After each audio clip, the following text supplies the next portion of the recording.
Le genre de bénédiction de Dieu. Shalom bien-aimé dans le Seigneur. Notre méditation du jour s'intitule Le genre de bénédiction de Dieu. Dernière partie. Reprenons notre texte de Proverbe 10-22 qui nous dit ceci. C'est la bénédiction de l'Éternel qui enrichit et il ne la fait suivre d'aucun chagrin. Alléluia.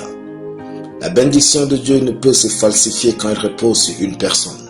Peu importe ce que vous faites pour la cacher, vous n'arriverez jamais à la cacher. Voici comment reconnaître le genre de bénédiction de Dieu. Une bénédiction qui vient de Dieu ne bâtit pas votre ego. Elle vous rend plus humble, car vous aurez réalisé que vous n'êtes pas béni parce que vous priez plus ou êtes meilleur que les autres. Au fond de vous, vous êtes rempli de crainte et d'action de grâce à Dieu. La bénédiction de Dieu expose votre humilité. Une bénédiction qui vient de Dieu a une gloire. Il y a une beauté inexplicable, une aura, une couronne brillante sur vous, qui impose le respect et la révérence quand Dieu dépose sa bénédiction sur vous. Cette aura est plus que physique. Les hommes vont vous admirer et vous envier pour ce que vous possédez. Une bénédiction qui vient de Dieu vous enrichit graduellement sans jamais finir. Dieu n'est pas du genre à vous bénir et à la fin de votre vie, vous devenez pauvre. Il est écrit, c'est la bénédiction de l'Éternel qui enrichit. David disait, l'Éternel connaît les jours des hommes intègres et leur héritage dure à jamais. Psaume 37, verset 18. Ceux qui s'attachent à Dieu deviennent des hommes intègres et leur bénédiction dure à jamais. Une bénédiction qui vient de Dieu vous donne la joie, la paix et le repos.